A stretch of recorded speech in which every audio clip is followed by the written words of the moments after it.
Welcome to this recording of the NMRA-PCR Coast Division Saturday event.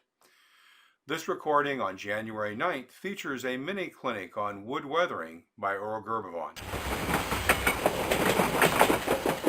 Welcome to the January 9th meeting of the Coast Division.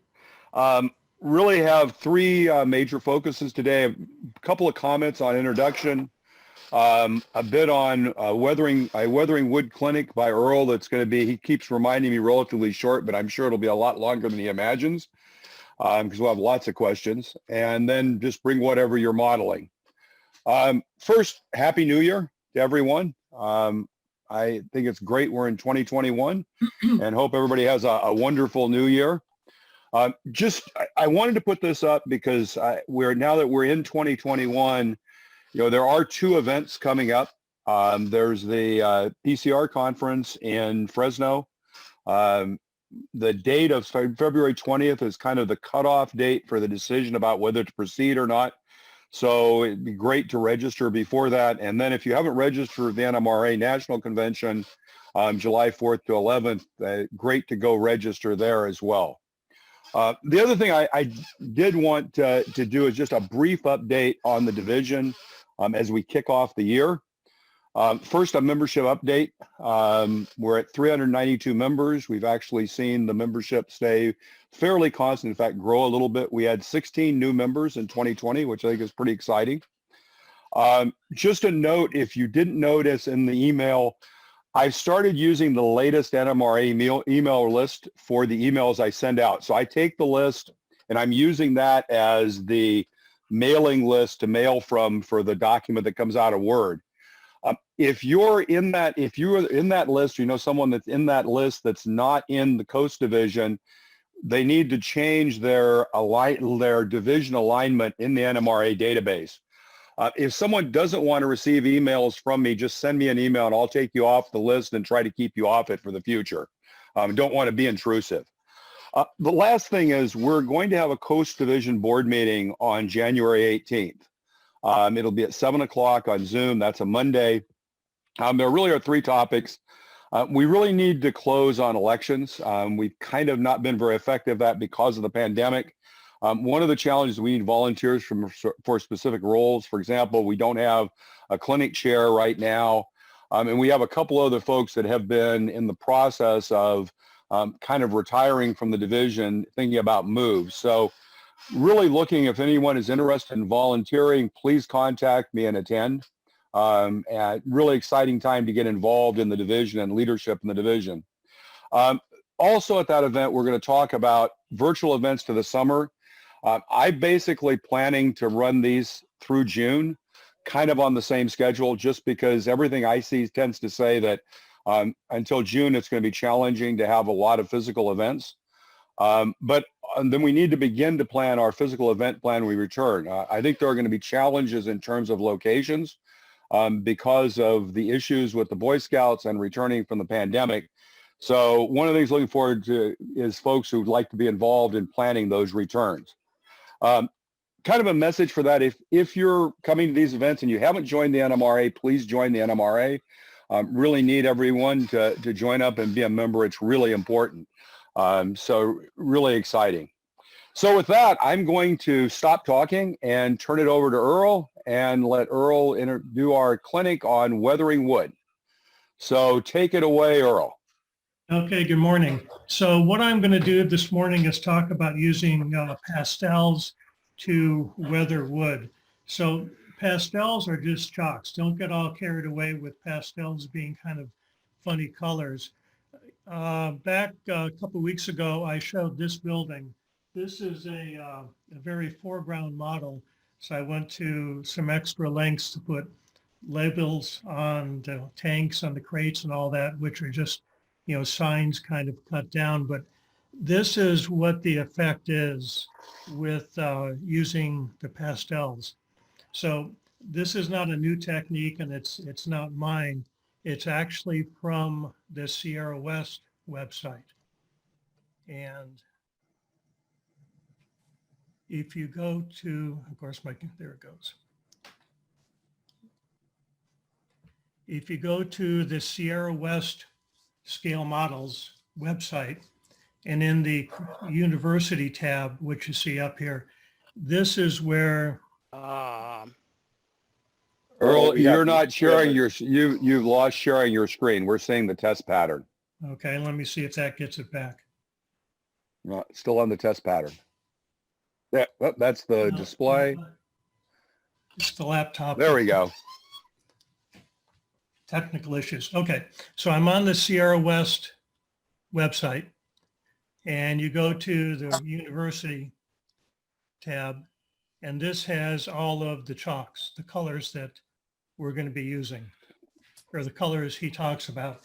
And we're in the wood family, which is the left side there, the umbers and the siennas. So if we go back over here live,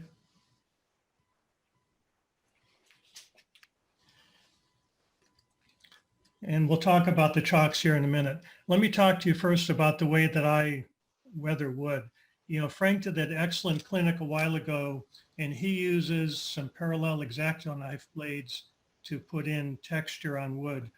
I like this. This is just a plumbing brush from Home Depot. And the thing that I like about this is the grain pattern, the weathering is random. You know, with Frank's knives, you kind of get the parallel cuts. These are a little more random.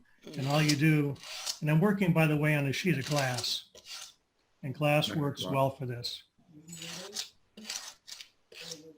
Just weather it, just flip it over.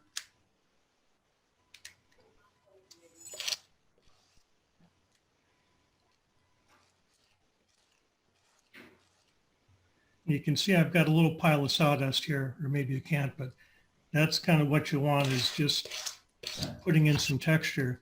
The other thing that I do is work on the ends of the wood. Either pick it away with the wire brush, or you can come back in, you know, with an X-Acto knife and kind of cut up the ends a little bit. You know, if you're doing these wood structures, you kind of need to do this because nothing looks worse on a finished structure than, you know, the wood being nice and weathered and then the ends of the boards being square cuts, because, you know, over time they kind of decompose a little bit. So to color the wood, it's pretty simple. These are some of the pastels that we talked about from the Sierra West website. This is an umber and this is a gray. And all of these are available from the Dick Blick website or some other websites. You need to get the pastels that are a little bit better quality because they're more pigment and less binder and they work better. And don't buy the sets because you're going to come up with just a lot of obscene, worthless colors that you're just never going to use. These are, you know, $2 to $4 a piece and they'll last pretty much forever. The technique I'm going to show you is also on the Sierra West website with Brett doing it. And he's the one that kind of came up with this. But what we're going to do is just take a knife and scrape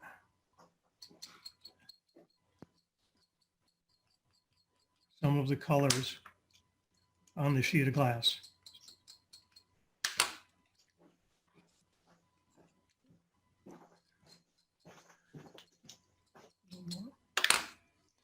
Take some just straight alcohol in a brush and just brush it on.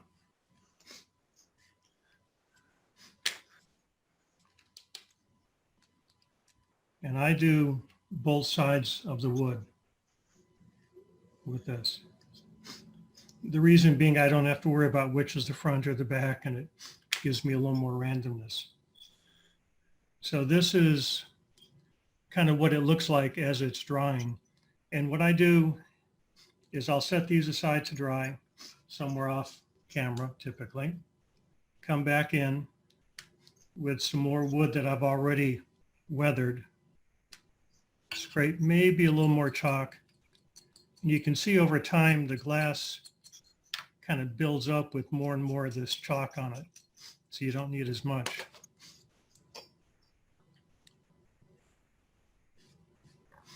I gave a clinic some years ago on building wood structures using this technique. And some of you who are on this call were there. I gave everybody a couple colors of chalk like this. I had 12 people and I had 12 different colors of wood when it was all done. So the nice thing, as opposed to using like the alcohol stains, is you can get some different colors. Now, these all look kind of ratty right now. The color is maybe not as blended as you like, but that's easy to fix, and there's a couple ways to fix it.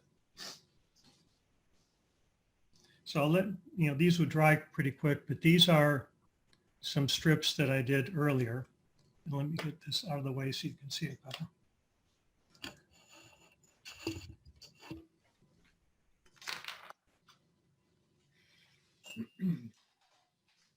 These are some strips that I did earlier, and you can see the color isn't real blendy. It's kind of splotchy, and that's okay. There's a couple ways to fix it. Either come back with the wire brush, and you can kind of brush in a little more grain with it, or the really easier way is take a paper towel and just wipe off the excess. And you get, this kind of rotted old wood kind of look. So that's really the technique. It's simple, it's straightforward. The thing that I like about it is it dries quickly. It's the 90% alcohol. And,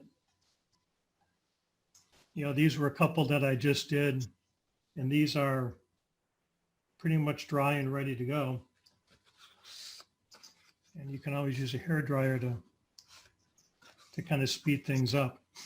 The chalks come in, or the pastels come in a lot of different colors. So, there's some wood colors, kind of like this, but I found these umbers and the gray work really well. If I look at my goodie box here, there's some other wood colors if you want to play with the colors of wood that you like. The other nice thing with this is it works good. It works okay for plastic. This is a kind of a project I'm working on, and it's all wood, it's board by board, but the doors are plastic. So what I did is prime the plastic and then came back in and did the chalk technique on the plastic. And the colors aren't showing up as good on the camera, but in person, you really can't tell that the door is plastic. So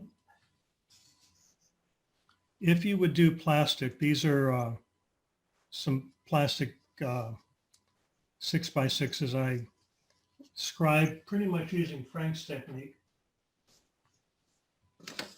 As with plastic, you want to get a lot of grain. And, you can use this chalk almost like a paint. We talked last week, I think Charlie brought up the question about, glue squeeze out and things like that. This will paint over most anything. And again, I'm just using some alcohol, grabbing some of this chalk that I had on my piece of glass. And once this dries, it'll be pretty darn close. You can see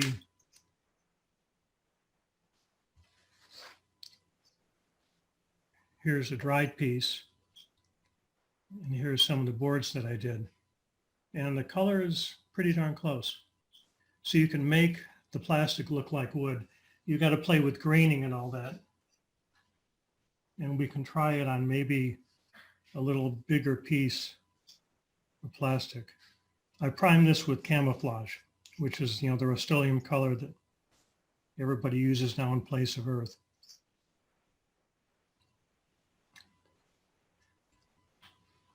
So again, once this dries, it will be close to the wood color. And if you don't like that color so much, you want to lighten it, we can get a little more of this kind of gold wood color in there.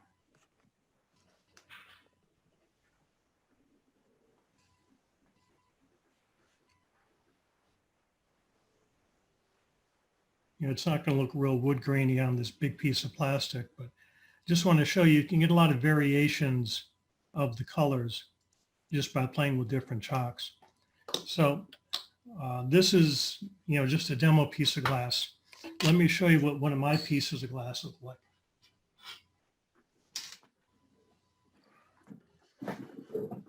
So this mess is my work palette. And you can see I've got a lot of wood colors. I've got some rust colors and all that. And when I go to paint things like detail parts and all that, I've got like a water tank here. And I'll just kind of see what color I want the rust to be. And I can start kind of just picking and choosing my colors. If things come out a little bit too heavy on here, you can come back with some alcohol and kind of water down the chalk too. That's the nice thing when you're using chalk. There's no binder in the chalk. If you use the Bragdon powders, it has binder, and once it's on there, it's kind of on there. With the chalk, there's no binder. So if you don't like it, just swish it in a thing of alcohol and start over. So again, once this dries, you know, it'll look more like the watered down chalk colors. And I can do maybe another presentation on the rust colors, because there's lots of nice colors and some colors you wouldn't think apply to rust, but they work really good. The one other thing I wanted to mention, when you're doing the alcohol and India ink technique, one of the drawbacks is that the ends of the boards tend to be black because the end grain just soaks up all of the India ink. When you're doing this technique with the chalk, you know, I can come back and I paint the ends with the chalk. And by the way, I do this when I'm building kits, come back and, you know, touch up all the ends. This will come out the same color as the board, so you don't have these black end pieces, which really don't look too good on the models. So, and it'll paint, you know, I'm just kind of painting over it. You can really almost use it as paint. So it'll paint over glue squeeze out. It'll paint over other paint. It's kind of really nice technique. So here What do you again do to is, clean it up if it gets too dark on the ends? sorry, that again, Seth? What do you do to, is there a technique to recover from getting it too dark on the ends? With the chalk? Yeah.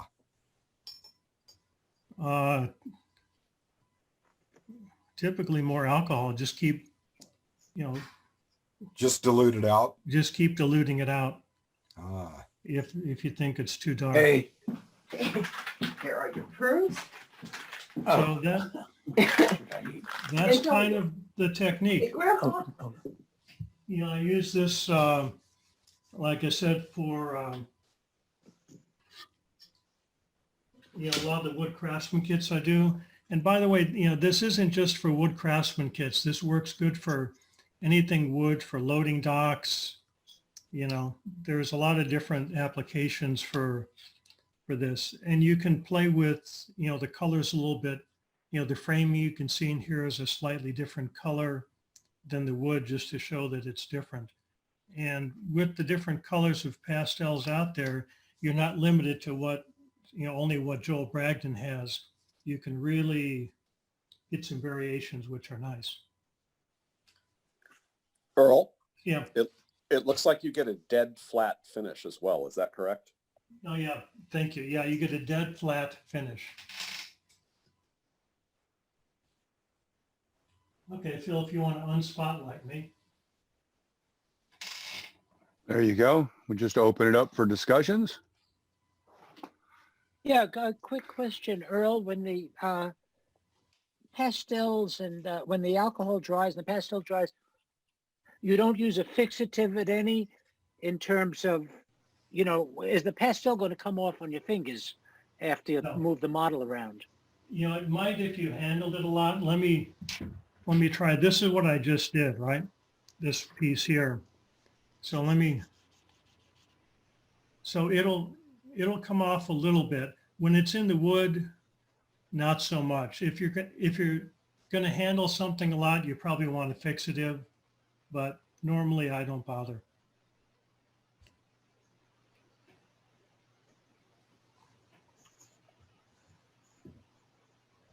Earl, Dave Connery, another question, off topic a little bit, but when you're building those structures, do you build them on any kind of a base?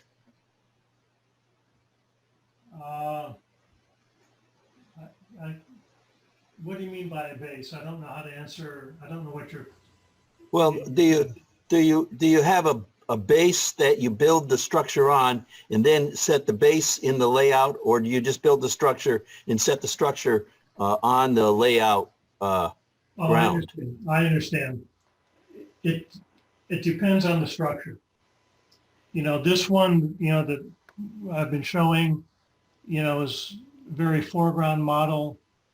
You know, it's stands on its own.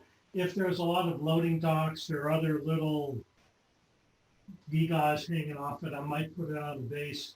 I kind of don't like the bases because they're hard to blend into the layout afterward.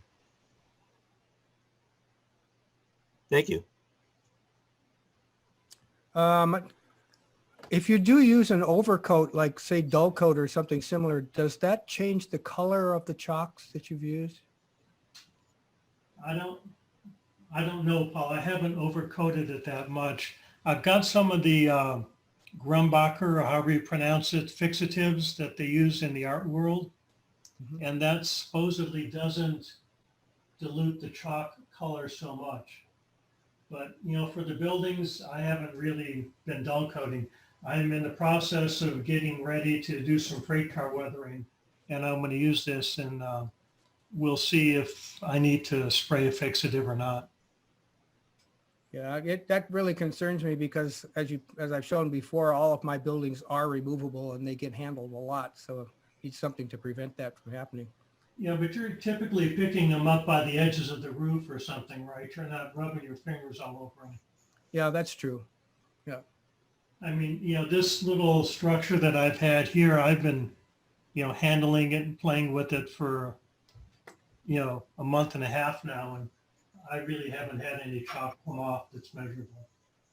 Once it's in the wood, it's stuck. I use some Bragdon chalks to put weathering on an ON30 engine that gets handled quite a bit, you know, because the mods are on and off. And it lasted about a year and a half. And now a lot of it's gone. It just rubs off if you don't seal it. Even the Bragdons do off of plastic from what I've seen. Yeah, they all do to some degree. So the other thing, Earl, I was actually trying something similar, but I found a micro grater at the dollar store and had tried that instead of using the knife. And that seems to work pretty reasonably well because I was doing a huge volume for a pier of wood. So, you know, doing, you know, 18-inch long pieces, 8 or 10 at a time of 1/4 by 1/8 inch wood. And so it was one of those, you know, little micro graters that you just rub on it, cut the little sliding slivers off just like a knife.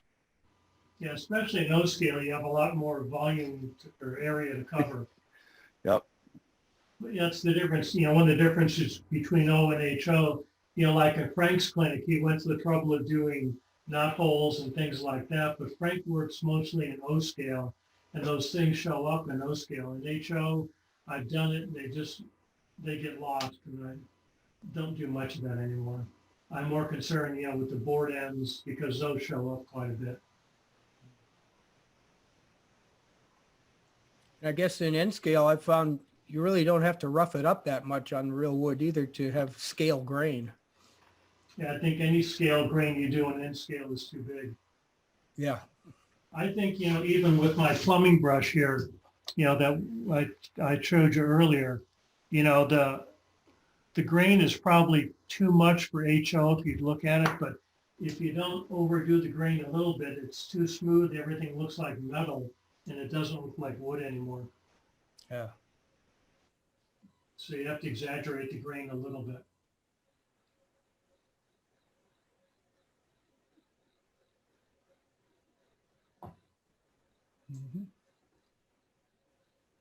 Well, good. Well, thanks, Earl. That was great. I think got a lot of great info there and techniques to try.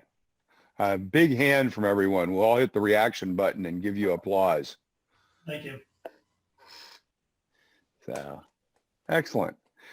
So I guess time to move forward and see what everyone's been working on. Anybody got anything interesting to share they've been working on?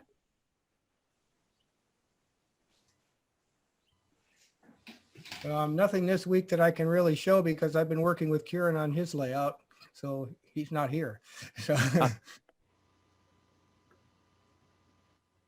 I'll go if nobody else is. This is, I hope you can see this. Oh, You may have to turn off your virtual background. Because yeah. the AI can't figure where you end and the model begins. Yeah, I know. I'm trying to get there. Damn.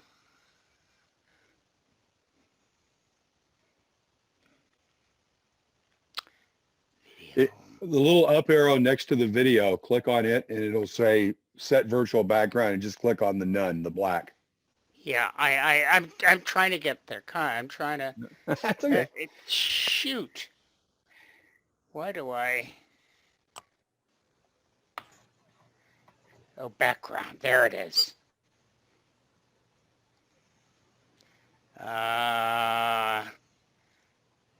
Come on. How do you turn this stupid thing off? When it shows all the background, There. the one at the upper There left, it is. there you All go. right. Okay. Anyway, this is the roundhouse at Port Costa. And what you're seeing is actually a mock-up. It's made out of illustration board. I have the Banta kit sitting on my work bag, well, in my storage bins, but I'm using the mock-up for now, just to give me the feel while everything is getting moved around on this layout that I'm working on. The am I still on? yeah. Yeah, you're not spotlighted. I took the spotlight off. I can re-spotlight you if you got something to show. Okay. All right. I'll go back to my background then. Oh, where am I? Your background, you're good. Okay. Yeah, I'm not. Anyway, what I was doing is building everything out of illustration board first, so that I can just sort of play around with sizes and colors for a lot of buildings and locations. Anyway, it's just sort of fun. It's playing around. That's really important for planning operations. Those of you may be familiar with Dave Lovelace's layout down in Watsonville. Dave has a very nice cannery row scene on the upper level of his layout. And because of all the catwalks going across Cannery Row between the various warehouses and canning plants, it was important to have not just sight lines, but reach lines. And if you built all the good models first and they were in the wrong place, they would probably get destroyed in the first session. So Dave must have done a dozen sessions moving buildings around and adjusting track and structures so that people could get in there and see and operate without wrecking anything. So that was a really important part of the planning process. part of my thing is that my track is not at 100% in terms of locations, and it won't be until I build the turntable for the Port Costa layout and actually site it. At that point, then I'll get in and actually ballast and finish the track. But for the time being, I wanted sort of a layout to play with. And Yeah. so plus I enjoy building structures, and a lot of these are, I'll go back and eventually build them, formal plastic models. I haven't used wood much in the last 20 years, it seems. Okay, Phil, I have something. It's Frank. Go for it. So you sent me the STI for the woodwhacker you did. So I'm on the technology committee at the library, although I'm not much of a technologist. I sent it to them. I said, could you print one up? And they printed 3. I don't know what I'm going to do with the 3rd. And the only thing I did was, I don't know if this will show it. Let's see, where the heck's the camera? I tapped and put a screw so I can take them in and out. That seemed to be like a good idea. And I used all fresh blades, but I got some old blades. I'm going to take one of the other ones and do old blades. All I had to do was clean it up a little bit. I don't like the color they chose. It's sort of a thick, sort of beige color, but that's okay. Color doesn't matter. So that's that. And I've started another O-scale bulldozer, the Tamiya kit. And I'm going to build it in sections so I can color it properly. I really like bulldozers. So this is just the body part. Okay. Cool. I've got something. Excellent. So let's see here. Remember we did the Keep Alive from the Larry Puckett design. Sometime after that, Mark Schitzer came to me and said, you really ought to do it with voltage dividers to control the voltage across the super caps rather than the Zener. So I've since come up with another design. And this one uses slightly smaller caps, so it only gives you a couple of seconds and won't run away forever.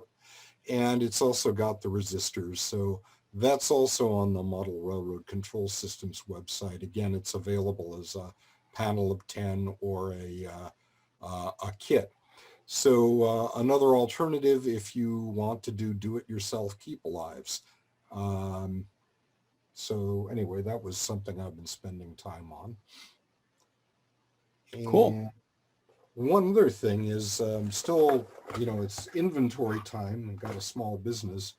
I have some leftover from Chuck Catania's layout, very, very old power shields. It's not current stuff and I wouldn't recommend it, but apparently it was working when it's out of service. So if anybody wants one, just send me a note offline or in the chat, and it's yours for the cost of shipping, which is probably $3. There's 3 of them. Hopefully somebody gets a little use out of it and it doesn't end up in a landfill right away anyway. So anyway, got a bunch of those too. Excellent. I've got one, not a show, but a tell, and that is that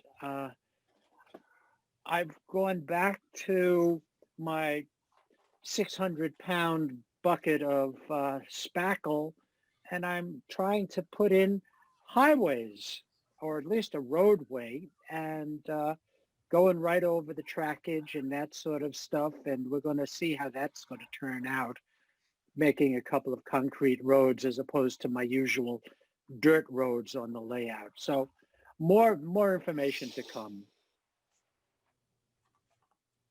Phil, I have something you might find interesting. I've crossed over to the dark side. Normally model either short lines or narrow gauge, but recently a group of my friends and I have decided to do a portable sectional model in N scale of the San Ramon branch of the Southern Pacific.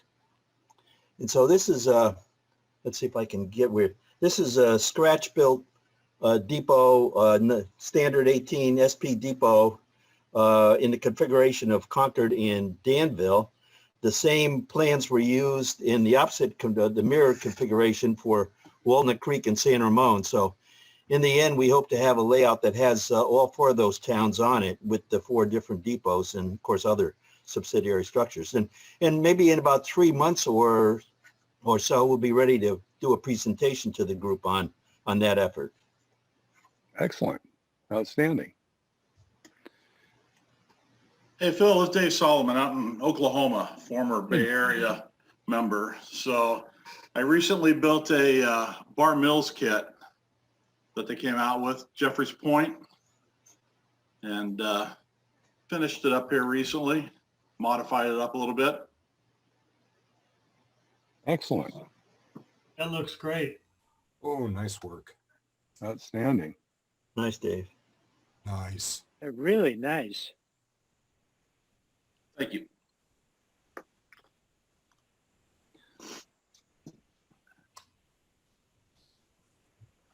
Just a question for Dave. That San Ramon branch N-scale layout, where will that be when it's completed? Well, Paul, we don't know. And by the way, we're looking for some other people to join us to add maybe some more sections to the layout. We'll try to build the layout in a way that we can expand it and add other towns into the mix. One of the places that if we get it done and it is of appropriate quality would be the depot of San Ramon Valley in Danville in a standard 18 building that's there.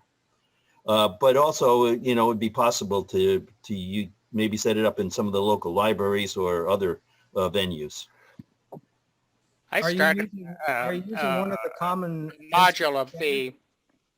I started a module of the Walnut Creek station in HO about 4 or 5 years ago, and mocked up the Type 18 station, and now I've got the Historical Society kit to build.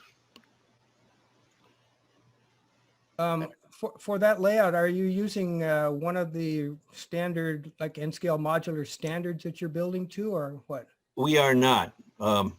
We're kind of deviating. Our modulars at present are going to be 19.5 inches wide, and most of them will be 4 feet long, but we'll also have some 5 and maybe even some 6 foot sections, depending on the space we want for that particular scene.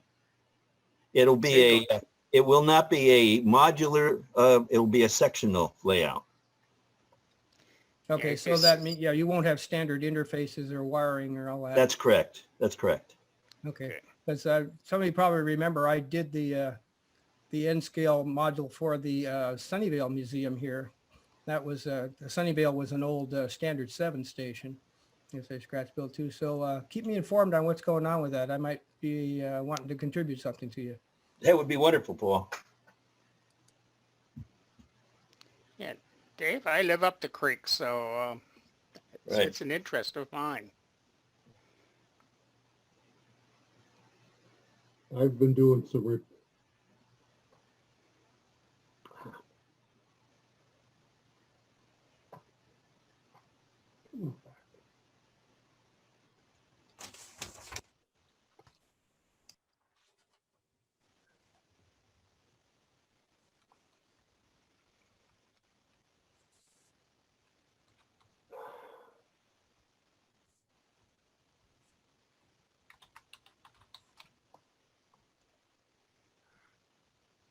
So I actually had 2 things that went to share. The first is kind of a more general thing that this was driven by Fran actually showed a a 3D printed throttle holder. And so this is actually, if this is for the MRC throttle, it was designed exactly to fit it. So basically it's a little 3D printed throttle or you just drop the throttle into. Actually, I've taken this and redone it for the NCE throttle based on some dimensions I've got. I've got to get a throttle from the club in Pleasanton to see if it works, but these are pretty cool. It takes about 2.5, 3 hours to print, but I actually think they're nicer than the commercial ones that are available. The other thing is, so if anyone's interested, by the way, I can send you the designs of the STLs for either of those. The other thing I'm doing, and this is really, I'm looking for some input. So this is this 3D framed building I'm building. So this is the walls are all 3D printed, the framing with wood on the outside. So you kind of, I don't have good pictures of them. You kind of see this is 1x10 strip wood stained, and it was stained brown for how it will appear on the inside. And so I'm now trying to figure out how to finish the outside of this building because it's not painted. So what I've actually done is this is actually a piece of wood that has 3 different white finishes and a red finish. This is for another building. So the brighter white and the white on the far right are both sponged, and the one in between is airbrushed. The bright white kind of here next to the red is the Mars stuff from Michaels, the kind of thick acrylic paint. And the far right here is sponged with Vallejo white. And the white here in the middle that's airbrushed was actually done with True Color, the acetone based, with an airbrush. I'm just kind of curious about, any thought processes on these methods or other methods to kind of cook, because I don't want it to look old, because it's not intended to look like an old building. It's intended to look like a building built 15 or 20 years before, but still in active use and maintained. So I don't think it looks decrepit, but it needs to look like, a maintained active building. So curious about any other thoughts. Phil, That would be the question. bright white. And Phil, why are you going with it being unpainted on the outside if it's a maintained? No, on the building? the inside's unpainted. So I have the The wall. outside. Oh, I am going to paint it. That's what I was doing. I'm putting the paint on the wood. Are you going to paint it white? Right. I'm going to paint it. I want the building. When The pictures I have from Moss Landing from 1906, all the buildings are white, and it looks like probably they were whitewashed, I imagine. And actually, what I found is interesting. So this is actually my test piece. That picture was. Hang on. Let me turn off my background. I like these virtual backgrounds, but they're really bad for sharing stuff. And hang on, I'm going to spotlight myself because that way you guys can see me. So basically this is what the walls look like printed. And so that's the inside. Now, I don't know if you can see this. On the upper part of this, for this many boards, I actually tried putting more black ink with alcohol with black ink on the outside. So I painted it on this side on the outside. And I don't know if you can see it, but you actually get some bleed through at the edges of the boards, which actually I think looks interesting and fairly realistic, where, if you ever look at boards at the edge of the building, on the inside, the center of the board may be clear, but the edges where the water can get through is darkened right on either edge of the top and the bottom of the board. And so actually by putting black ink on the outside after it's done, you get that on the inside on the edges. And then I tried actually on the bottom here doing some sponging of some color before, but kind of my thought is that white one, the bright white one, makes sense, just really controlling the sponging. I guess has anybody else tried pan pastels in this kind of a thing? Is that worth taking a shot at? Because I don't have any. I'd have to go buy them. I haven't tried it, but you probably spent a lot of money buying pan pastels for a no-scale building. I think the sponging that you're doing is about the best. Yeah, that's kind of my conclusion, that doing the black ink first to darken it a little bit more and get the darkening on the inside, and then just be very careful sponging the whole outside. I've used pan pastels to paint like a O-scale roof with pan pastels in alcohol, and it actually comes out pretty intense. The alcohol penetrates, in this case, wood shingles very well. So I would not recommend the pan pastels for that application. Sounds like the sponging is the recommendation. Good. Yeah. Appreciate it. But you want that upper part of the woodwork to stay bright white. Well, the other thing I was trying to do is trying a little bit of, you kind of can't see this, but if you kind of look towards the bottom, was trying to control so there's a little less color at the bottom and more at the top, and then it'll get weathered afterwards. So anyway. Yeah, that'd be closer to what the effect you want to get. These are all kind of learning techniques. So I've been doing some repairs on my last bank, and it's starting to come together pretty well. But anyway, with all the traveling, that's shaken apart, and you can see the foundation is still a little bit loose, but it's coming back together.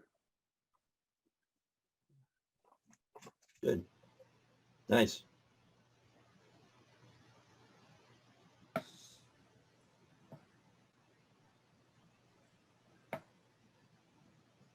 So on the subject of weathering, can I share screen, Phil? you certainly can. It's open for anyone. Let's see. That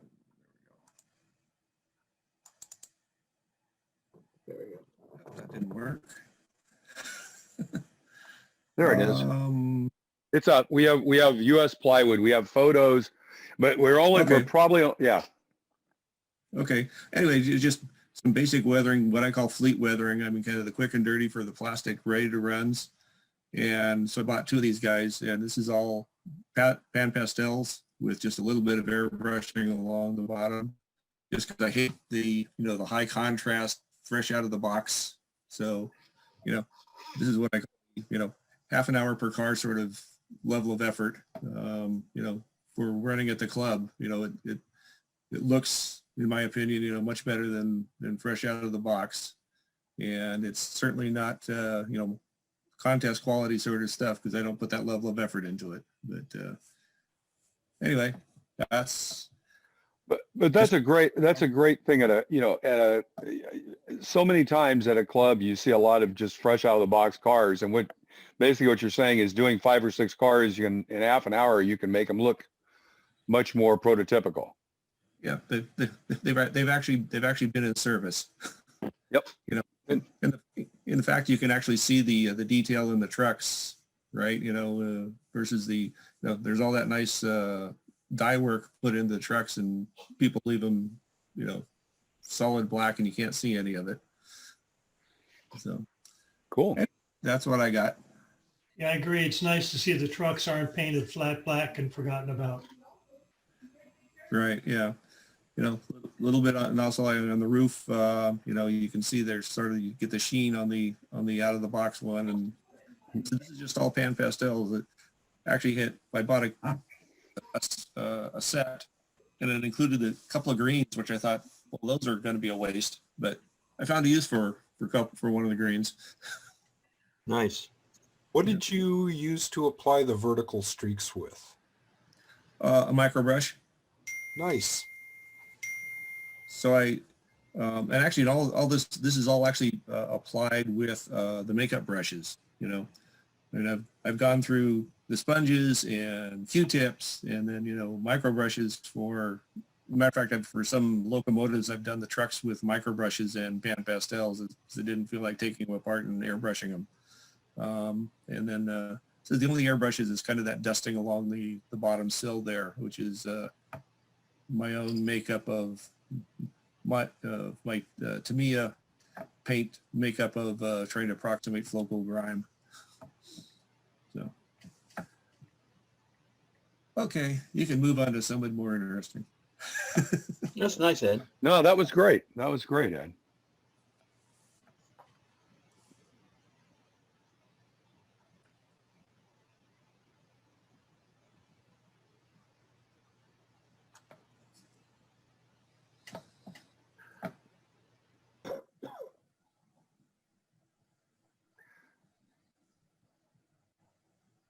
Well, somebody else has to have something exciting they've been working on. We'll just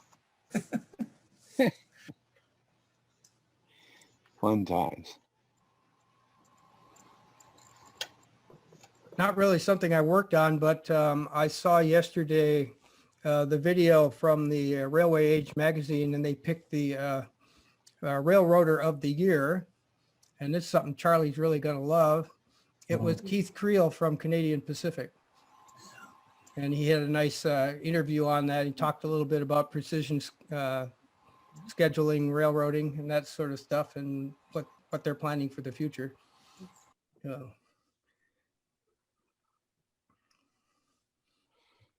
Was that, is there a recording of that somewhere? That was it? Like Yeah, it's on YouTube. Cool, thanks. I'll look it up. Yeah. So I'd actually sent this out before, but I thought I'd share it. I don't know if you guys saw this. This is a video on YouTube. And when I first saw it, I thought, gosh, these guys are the most operations-focused model railroading group I've ever seen. I mean, as far as I can tell, they have no scenery whatsoever. It's just an operational layout. And when you look at this, what you realize is there is no scenery. There's one station when you kind of pan around. And of course, what you realize when you listen to them is they're not speaking English, and you notice that it's a Markland train. There's the one station on the right. What's interesting is when you go read the text on this, it actually turns out it's the Swiss National Railroads Training Academy. And so they're using a model railroad running model prototypical operations to train future engineers and operators how to operate a real railroad. So I thought it was kind of interesting. Very cool. Hey. Yeah, that brought back memories to me, because back in the 1980s, I had a BLS Swiss N-scale layout. That first locomotive that you showed is one of the models that I used to have. Yes, I just, when I see these things, that YouTube seems to throw weird stuff up in your feed sometimes, and I just kind of grab them and send them out because I find them so interesting. Like that Atlantis one I think we watched a few weeks ago. So. I also belong to another group where we've been holding Zoom meetings every other Sunday. We got one coming up next week. One of the people that's on there is a locomotive driver for Swiss Railways in Zurich. And she was telling us about things that she's run into on things. She mostly does the commuter trains out of Zurich. So that's interesting. Yeah, I think that's one of those bucket lists. I was actually looking at some of the narrow gauge, YouTube narrow gauge videos of some of the narrow gauge lines, and there's some amazing lines where they have tunnels that have loops in the tunnel where you actually go in, the video goes into a tunnel port and you see a bridge 30 or 50 feet higher going over here. And what actually happens is goes into the hill, goes around a spiral in the hill going up to come out over that bridge, which actually is a total justification for a hidden helix on a model railroad, because that's in fact what it is. It's a hidden helix in rock. So yeah, that to me is a bucket list to go to Switzerland and ride those trains. Chuck can tell us all about it. Sometime he's going to put all of his pictures together. He did a trip there and he's going to tell us about going to Switzerland and taking the trains. I think it'd be a really cool bucket list item. That is good. And some of you probably know we have a Swiss meter gauge modular group here in the Bay Area. Yep. And they've modeled some of that stuff. And one of the viaducts things, if you want to check it out, is called the Brucial Viaduct. And it's out in the open, and it goes right under, train goes right down this beautiful stone viaduct on a curve and back under itself. There's lots of videos of that around. You can check it out. Look for Brucio, B-R-U-S-I-O viaduct. Yeah, I was kind of envious of it's kind of interesting because when you watch these videos of the Swiss narrow gauge, it makes you imagine what the Denver and Rio Grande Western would look like if it was still operating as a narrow gauge railroad in the mountains of Colorado today. Electrified, very modern, et cetera, et cetera. Very interesting. Yeah, of course there is Georgetown Loop, which is pretty close to some of that. Yep. Yeah, this is David Baird. I'm the Swiss narrow gauge modeler that Paul was talking about. I can definitely recommend if you go to Switzerland that you go to that southeastern part, because that's where the Raurimu is. And not only is it fun to ride the trains, but they have walking paths. So you can walk for an hour or two very close to where these tracks are going and get fantastic views of the trains going through the scenery, and those spiral tunnels and viaducts are right next to a river. It's incredible scenery, and maybe I can pull out some pictures from a trip I did and present them sometime. That'd be great. I mean, I think that's because that's one of those things I think a lot of us like. When the NMRA convention was going to be in Birmingham, I mean, my perspective was to do one of two things: either make a trip to Switzerland or do the canals in the UK, but do something as kind of an extension of going over there. And that would be an interesting one if we ever did one of those, get a group of folks together and go do that and go ride the Swiss trains. They're incredibly cool. Yeah. Yep. And in fact, might be able to tie that in with something else. There is a big group of Swiss modelers that model American prototype, and they always have a huge convention every year. It might be fun for some Americans to show up for that. That'd be cool. Yeah, and the other thing to do would be to go to Hamburg and see the miniature Wonderland, and then go back to Madura Dam, which is in The Hague, which are two pretty amazing model railroad or model environments there. Yeah, I think that's a final bucket list trip the most of us need to take. Yes. Interesting. We're coming up with all these ideas at a time when we can't do any of them. but that's the best time. But that's the best time to plan, right? Right. Best time to start a business is in a downturn, because then you're ready for the upturn. So we're ready to go back. Nobody expects you to make any money the first year anyway. So.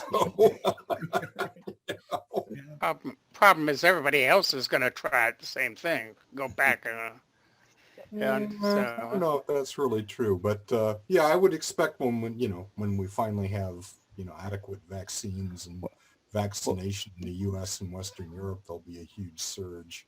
Well, the beauty is that tourism will be much easier because all the Brits won't be there then. There you go. Yeah. I actually have a relationship to the Bluebell Railroad in England, which has about 23 miles of track, preserved railway.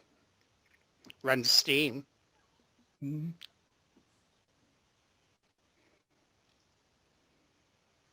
There's the Canadian Pacific spiral tunnels up at Rogers Pass. It's a little closer. Yeah, that's very cool. And you can, if you take the Rocky Mountaineer, of course, you get to ride through the tunnels. But, hint, you can't see anything. It's like taking a subway ride. But you on the other hand, the scenery around it is spectacular. But one thing I noticed is if you're out there at the little overlook they have looking at the spiral tunnels, every time a train's about to show up, about 10 Japanese tourist buses show up and just gorge hundreds of camera-carrying people with selfie sticks, who kind of get in your sight lines. But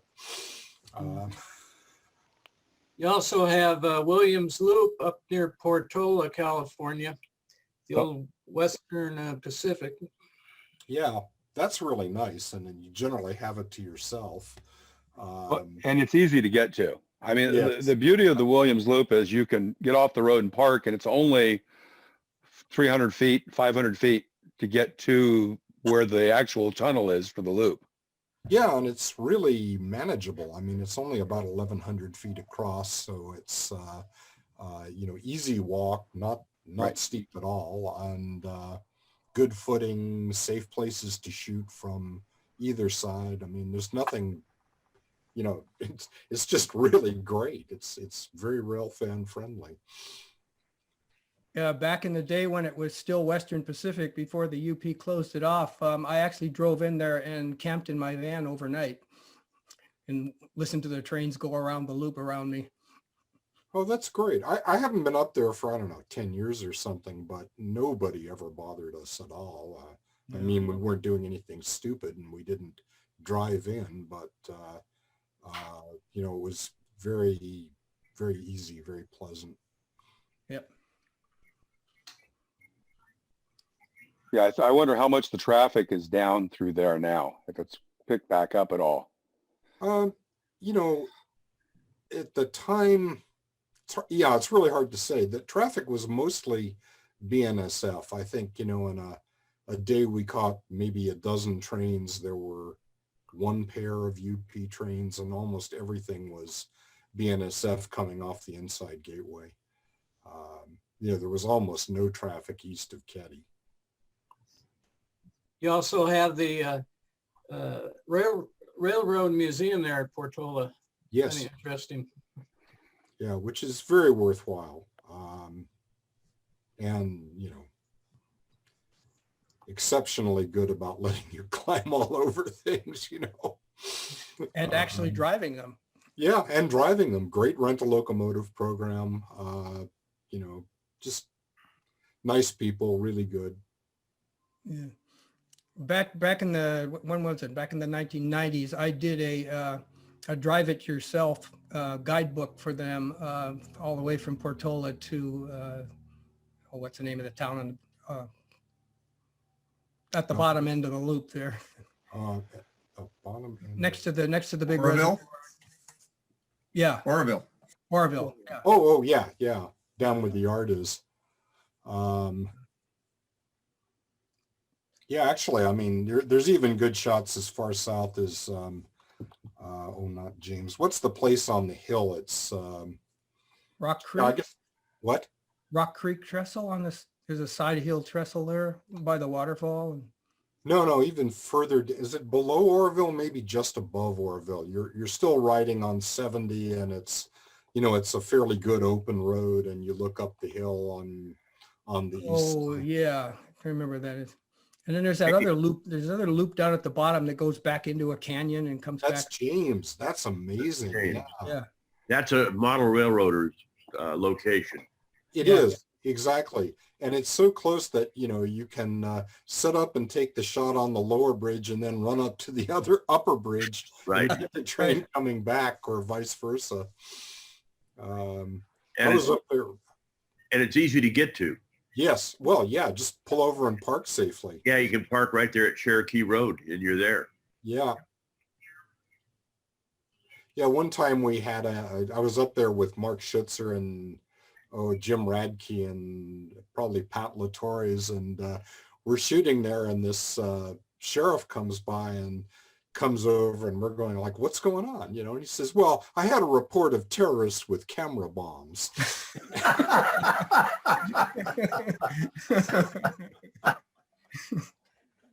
He was totally cool. Turns out he and Jim had both been in the Marines, and, you know, they, you know, couldn't get him to stop. We wanted to chase the train.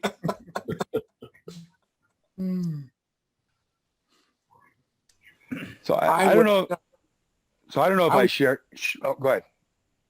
Oh, I was rail fanning one time at Fraser on the other side of Franklin Canyon, and they had a maintenance away area there where they could unload maintenance away equipment and all that. And I was studying the area and walking around, and a sheriff came up to me, wondered what the hell I was doing there, and told him I was a rail fan, blah, blah, blah. And we got to talk, and he pulled out his billfold pictures of his, I'm blanking out on, he had a little maintenance away car that he drove around. Speeder? Huh? Speeder, yeah. Speeder. He had a speeder that he had restored on. We were trading stories because I'd ridden on a friend's speeder up at McLeod Railroad and all that. So same story as Seth, who interfered by the police and turning into a good situation.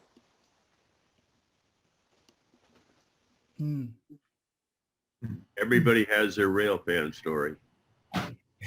My best one was chasing 4449 through Reading, and it was heading south toward the Bay Area. And we going up, we realized all the traffic lights on the old highway along the tracks, when the train came, you could go right through there. So we were right alongside the locomotive, and we were doing about 60 miles an hour on the outskirts of Reading on that main drag, what used to be the highway. And we see a highway patrol car right behind us. And my buddy, who's a retired fireman, says, I'm not going to stop until he turns on the red lights. The cop passed us with a camera hanging out of the window. He never pulled us over. Just don't wreck his shot. Just don't wreck his shot. Right. That was like one of those. I saw one of the drone pictures of the big boy, and it was kind of pulling above it. And as it pulled back, you got a glimpse of the road that runs next to the tracks. Oh yeah. And there was a line of 70 cars in a long line. It was just amazing. There were more cars in the line than the length of the train driving next to the train. It's pretty impressive. The question is, are people vying for position in the line for better photographic, trying to pass to get to the head of the line so they can get the engine? I was trapped. They are. I came out from Wisconsin to start a career with Southern Pacific Railroad. And my first day in California, I stopped at the Ketty Y, and I pulled off on the right there. There's a little pull off there. And then to get a better look, I crossed over the double yellow line by the curve there. And sure enough, a sheriff came around the corner just at that moment, gave me a ticket. First day in California, and I got a ticket at the Ketty Y.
Weird movie. Had this train running around, all of a sudden it went underwater. Oh my God. Oh, I was muted and I couldn't tell you. I was muted and you guys didn't hear. That was a video I found that was a fun way to spend 2 minutes. It's called Train to Atlantis. Obviously, these guys have a whole bunch of track and set it down to run a train. So. Hey, plenty of sand for ballast. That's true. San Diego. We were talking about loops before. The picture I just put up is probably my favorite loop any place in the world. That's the Raurimu Spiral in New Zealand. The low side is down in the lower left corner. You come back up around this loop and go around, and then you can see you go back over yourself at the higher level. It's all a constant 2% grade. From diagonally from corner to corner, it's only about 1.25 miles, but it's about little over 4.2 miles around the whole loop from the bottom to the top. Do you know how much the rise is across that? I don't off the top of my head know what that is, but it's a constant 2% grade. So Percent times 4 miles. yeah, 20,400 feet about. yeah, that sounds about right. 42-inch gauge. Yes. Yes. And where in New Zealand is that? That's in the middle of the North Island.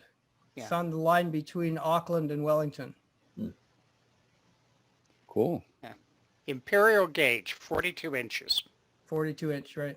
And this picture was taken back in the old days, but now it's electrified as well. So, yeah. Yeah, actually, if you go up from Wellington towards the national park, there's a shot there where you're looking at Tongariro and yeah, the volcano. something, I forget the Maori name for it, but Yeah, it looks very much like Shasta and Black Butte. Yeah, and the loop is just below National Park. Ah, okay, so it's right in that area. Yes. I drove up because we wanted to hike the Tongariro crossing, which is rugged, but I recommend it. And anyway, there was this great shot that basically looked like it was a little south of Shasta on I-5, except, you know, the I-5 of New Zealand's a 2-lane road and you can just pull off where you want. And the shot, you know, if you didn't know any better, looks like an electrified Shasta route. The volcanoes are almost in the same orientation and shape. Right. There's also on YouTube, there's a really good drone of the spiral with a guy chasing a train up the whole thing too. If you want to try and find that, it's worth looking at. Oh, that's awesome.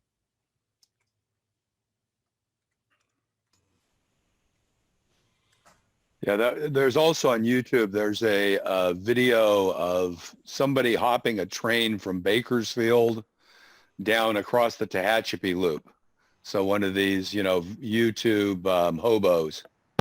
It's kind of an interesting set of pictures. I'm standing on the train and going through the loop and that.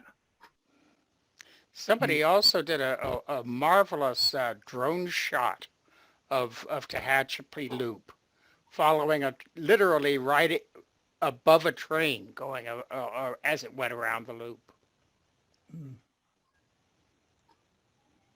Hey, Phil, can I share a screen on something here? You can. It's open. It's open for anyone who wants to share. So are you seeing my 3D model? Yep. I'm sorry, are you? Yes, we are. Yes. Okay. So this is a Tinkercad project I've been working on here. And originally I was going to build this out of wood, but it's just way too complicated. So this is arriving next week from Shapeways, they tell me. And I think I just about broke Tinkercad on this because there's a lot of different parts and different things going on.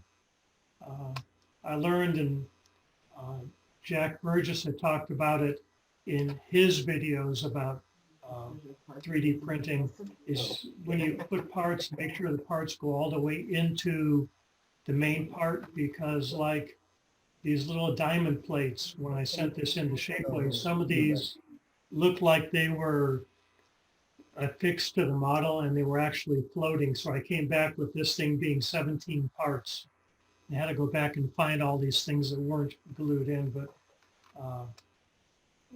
this is an ore loader. So this is about 16 feet square in HO, which is pretty tiny. So this is the first of the parts for that.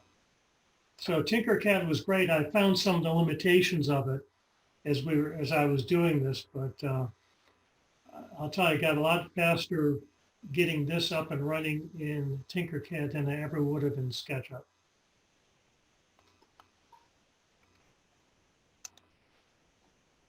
Cool. Thanks, Earl. Well, a Tinkercad clinic would be in order at some point. I don't know if I'm the best one to do that or someone else that has more experience, but it's pretty straightforward to use. And the nice So thing, like it goes right into Shapeways. You don't have to go do a bunch of post-processing.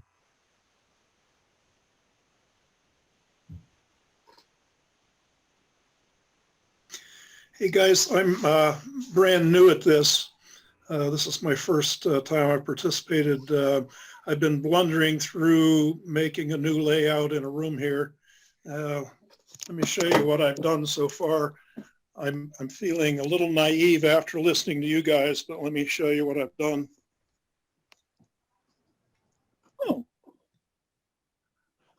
Cool. This is my first attempt at any of this stuff. Nice.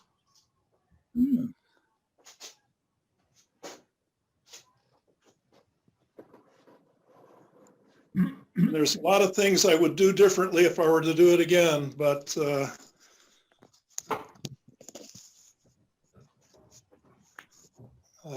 it's a learning experience. It's a lot of fun because it's a learning experience.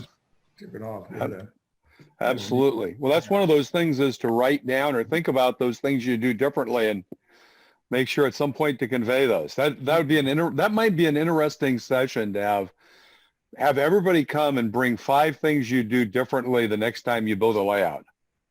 Hey, let me ask this, as long as this isn't modeling, but I use code 55 N scale track and Atlas turnouts, and every one of them, the trains, even the new ones and the cars, go bumping over the points and bumping over the frog. Has anybody else had problems with Atlas track? Yes. I'm an N-scaler. I also use code 55, but I use Pico. The problem is that Atlas track is using the fine scale NMRA standards, whereas everybody else in the world is using a little bit coarser. So what happens is you've got 2 narrow flangeways through the turnouts. Well, even that little part that joins the points to the throw bar, it's a litto high. I've actually filed some of them down a little bit, and it helps a little bit, but I'm thinking of tearing the whole darn thing out and going to a higher code, just because they totter unrealistically going across the turnouts. Yeah, the only problem with the Atlas is the turnouts.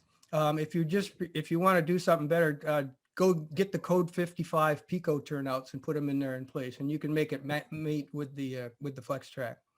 Are they the same size? Could I just drop one in where the other one was, or do I have to do everything around it too? There will be a little bit of difference in the geometry. The Pico turnouts, they come in what they call 3 sizes, small, medium, and large, but they have a universal frog angle of 10 degrees on all of them. So it's just a difference in the length in the throw rails on them too.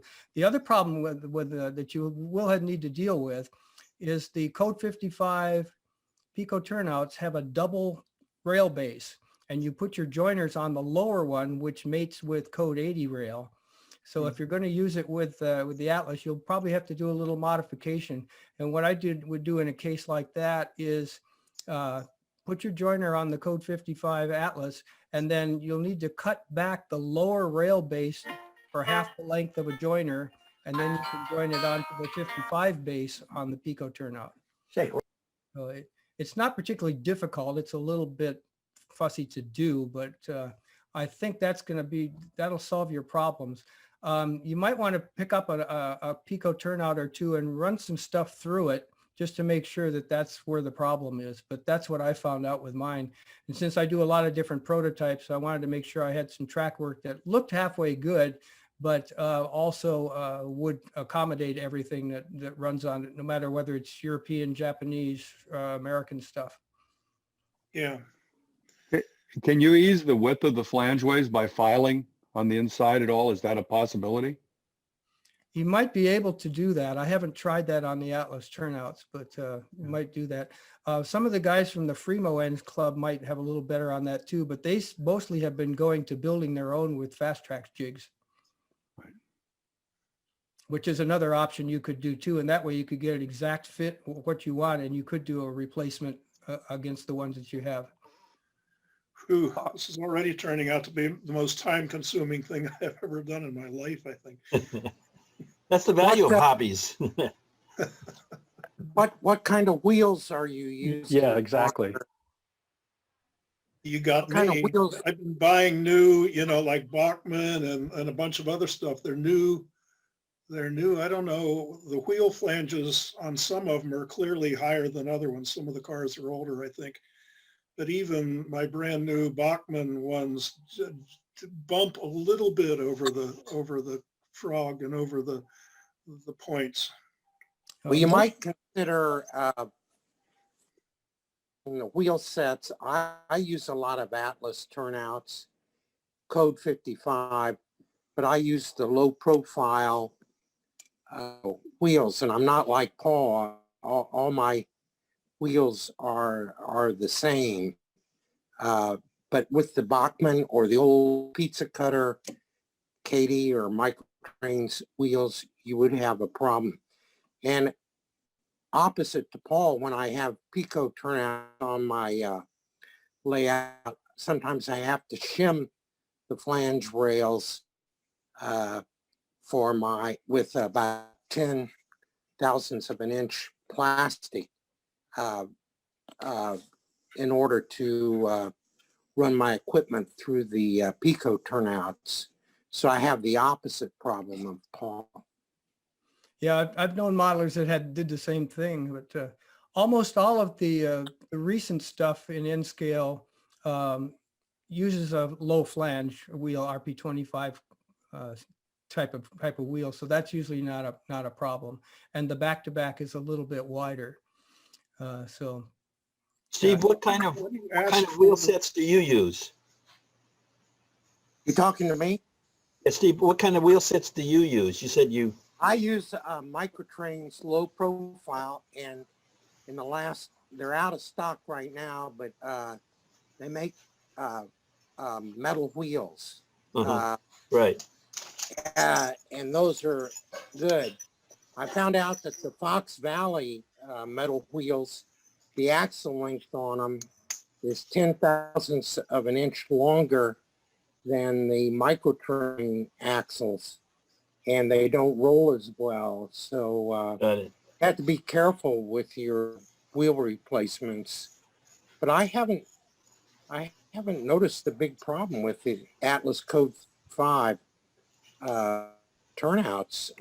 For me, I like them because they're DCC friendly, whereas the Pico ones are pretty friendly, but they have a wider gap between the point rail and the stock rail, so they very seldom short out. So the Pico turnouts are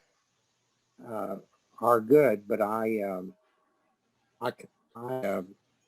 for the most part use the Atlas turnouts. You have to pay attention to the wheel sets. So if I replace these Microtrains, you just replace the wheels, or do you replace the whole truck, and what do you ask for when you order these things? Well, what happens is you've got to be careful. The problem, it sounds like what Steve is having. I use the Fox Valley wheels on things too. They come in different axle lengths to fit different manufacturers' cars. Kind of the standard, which is like most of the Microtrains, Atlas, and those is I think it's 0.540 length. But make sure you check in the catalog, because there's like 2 or 3 different lengths, and you want to make sure you get the right ones for the cars that you want to convert. Sounds like the other problem with buy the whole truck. Well, you can do the whole truck if you want to, but I actually I like the Fox Valley wheel sets because they're metal and they run a lot smoother.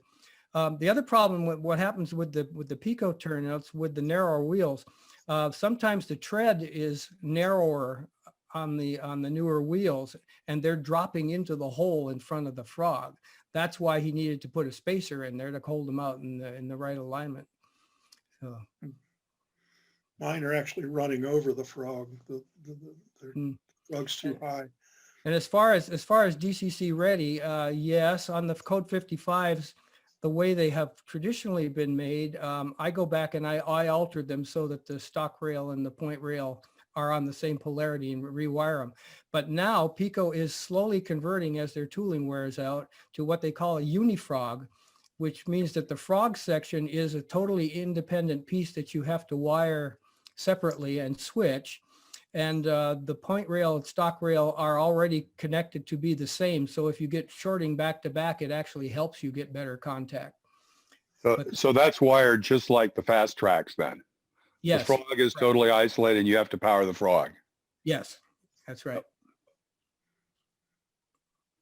The axle length on the microtrains steel wheels are, Paul, correct me on this, but I think they're 530 thousandths of an inch in length, whereas the Fox Valley supposedly microtrains compatible axle is 540 thousandths of an inch long. I measured them with a caliper, and they're also labeled on the boxes, the axle length. So it sounds like the problem, and I don't remember the name of the guy who showed us his layout just a few minutes ago, but it sounds like his flanges on a lot of the cars must be a deep one, like the pizza cutters or something, because he says they're riding up over on top of the frog. Yeah, that might be. Depends on what vintage they are. He may have some older stock, which we could just change out the wheel sets, and that should take care of that problem. Yeah, I do have some older stock, evidently. I didn't think I did. Everything I thought I was buying was brand new. But even my brand new Bachmans are going a little bit. When I filed them down, at least I'm not getting derailments over them now. Filing down that little connector between the throw bar and the points. But, I'm going to ruin the switch eventually, or the turnout. So is there a good way to evaluate with like a micrometer the flange thickness by measuring the flange and the wheel and know what you're supposed to look for to tell between different sizes? I mean, other than just looking at them and saying, oh, that one looks fat. Because it sounds like it's a problem with the flange width. Yeah, that could be. And there are some inconsistencies there between manufacturers. So yeah, that's something you could check. I'm going to buy some microtrain trucks, I think. They sell the whole thing, not just the wheels, I assume. Yeah. Right. You can get trucks with or without couplers, depending on what kind of couplings you're using. Are you using knuckles, microtrains? Well, they're knuckles, but I don't know who makes them, and I just use whatever comes with the new, whatever I'm buying. And as I said, I'm pretty naive at this stuff. I've gotten no advice from anybody, and I'm just kind of bumbling along by myself. Well, you're getting a lot of high value advice here. The value is free. So take it for what it's worth. Yeah, John, you're certainly getting your money's worth here. If you do go checking out the trucks, and before you start changing out a lot of things, look at your locomotives and make sure that your locomotive wheel sets and flanges are going to get through, because they're going to be pricier and trickier to change out than your average rolling stock. Yeah, absolutely. Yeah. The locos seem to be doing better than the cars. Oh, that's good. Just out of curiosity, how many turnouts do you have? Oh, geez, probably 20 at the moment. And I mean, the one thing to do is if someone has a fast tracks jig, I mean, it might be worth, somebody sends a PM borrowing somebody's fast tracks jigs and try making them. Because they take, if you do 2 or 3 at once, you can do 2 or 3 in an hour and a half. Yeah. So, to do 20 is probably 8 hours work once you get the jigs, maybe 10 once you've gone through it. So it's really not that much. And then if you do it right with the fast tracks, they're going to be really, they're going to work very well. You can get a hold of Scott Forrest in the Fremo N scale group here. He's got jigs for like everything. He just built a gigantic yard with them. So he'd be the guy to talk to about that. I would caution him to try and standardize his wheels before Bachman wheel sets. Some of them are very wide, and some of the flanges are, he might just try making up a train made up entirely of microtrain trucks and with low profile wheels on his Flanges. engine and run them around the lot and see if he has a problem before he jumps into making a whole bunch of fast track switches. Does that? Yeah, I think that's what I'm going to try. I'll go to micro trains. Can you address them directly, or do you go through some vendor? You can. They have.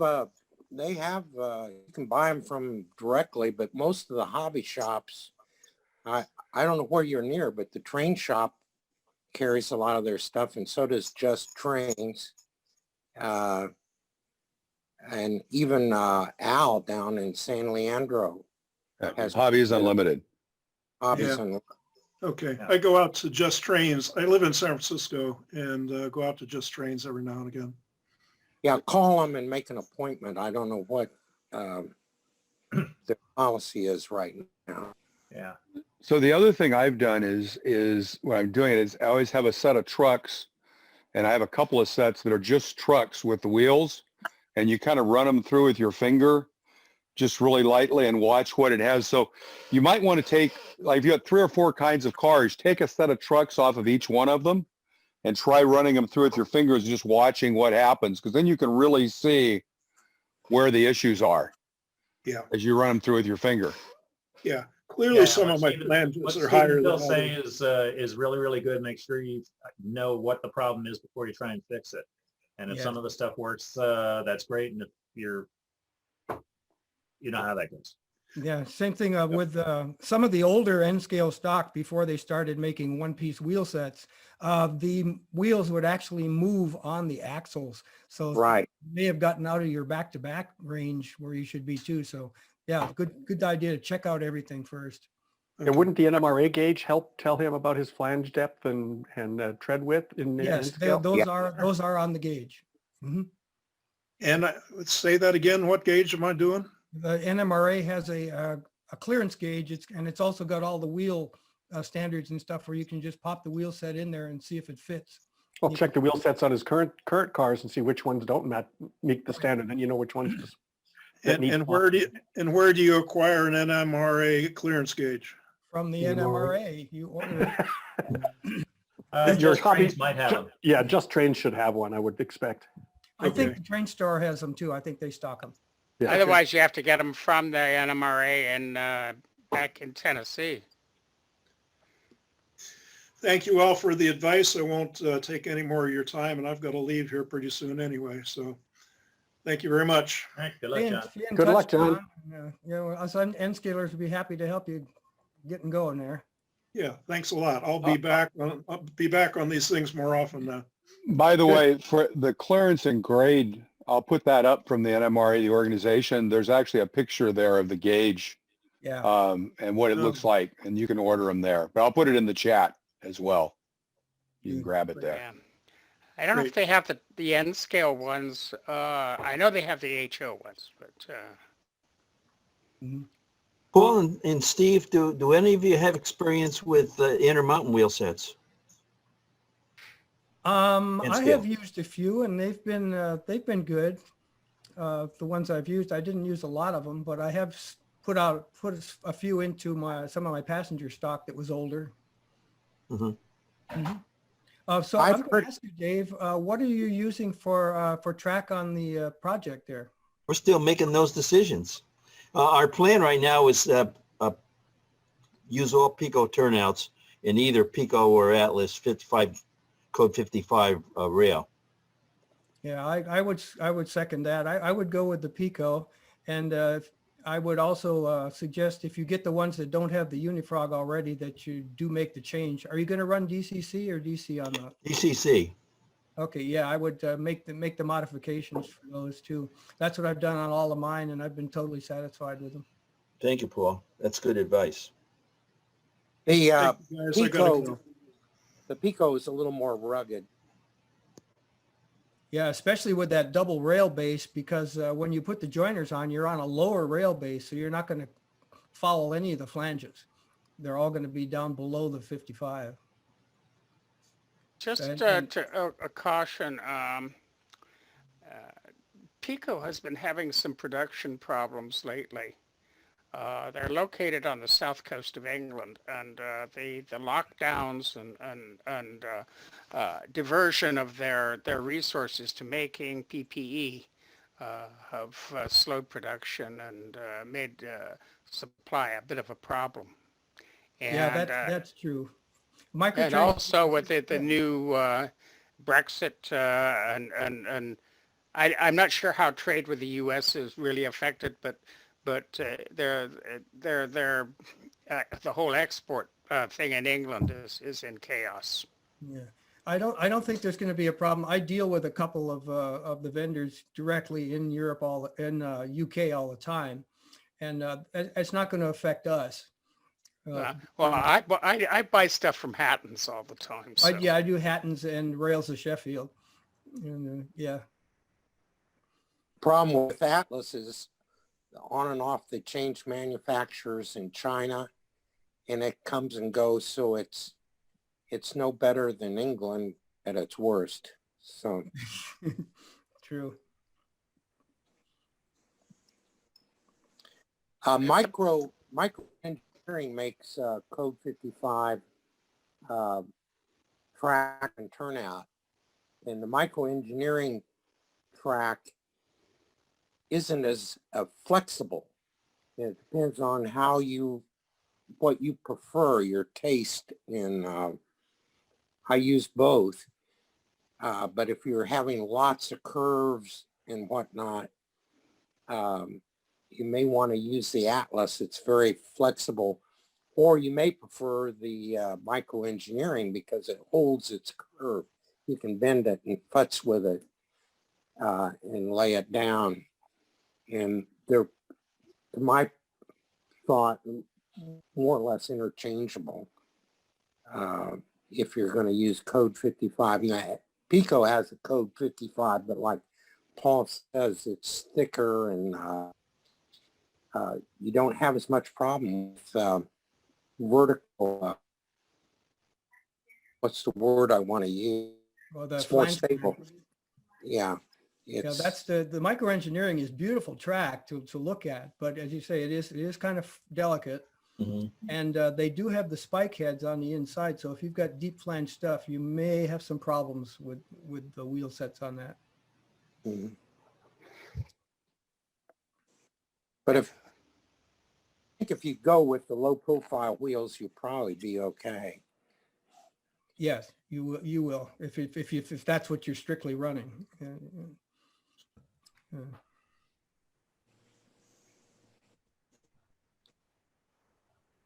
I don't think I've done much with N scale since I was hanging around with you, Paul, and Tom Knapp back in the early 70s. Oh yeah, well, talk about small stuff. When Tom and we were using code 40 rail on the narrow gauge stuff. So, yep.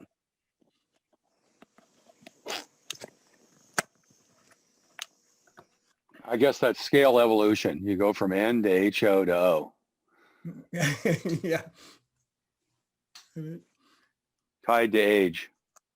And then the next step is up to large scale you can ride on.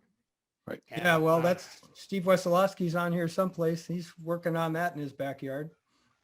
Yeah, I spent a bit of time in F scale for fun. For those of you who don't know, that's 20.3, ratio of 20.3. It's using the standard G track as if it were the actual scale track.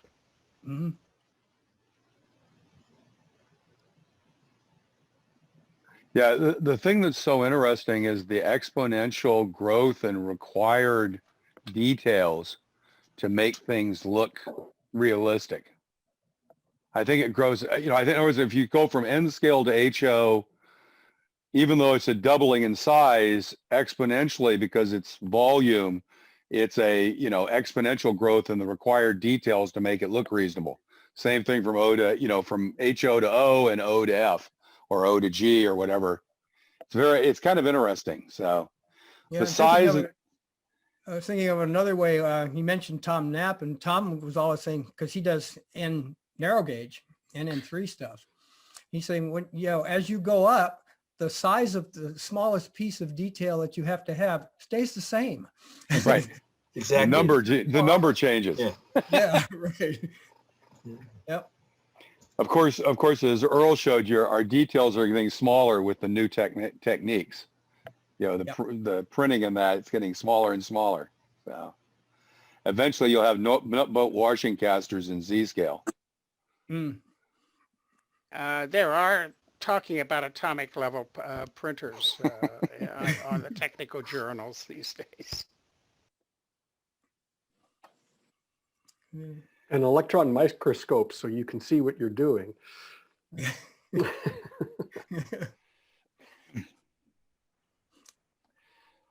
I think I've got a pair of 3.5 magnification glasses that I use on the workbench these days, and I'm an HO.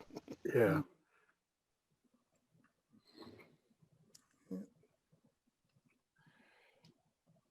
Well, I think we've probably come to the point where I think everybody's a bit talked out. So with that, I'll thank everyone for attending. Thank you, Phil. Thank you very much. A good session today. This was great, I think. And and by the way, if anyone through this came up with something they'd like to talk about in 2 weeks, send me an email.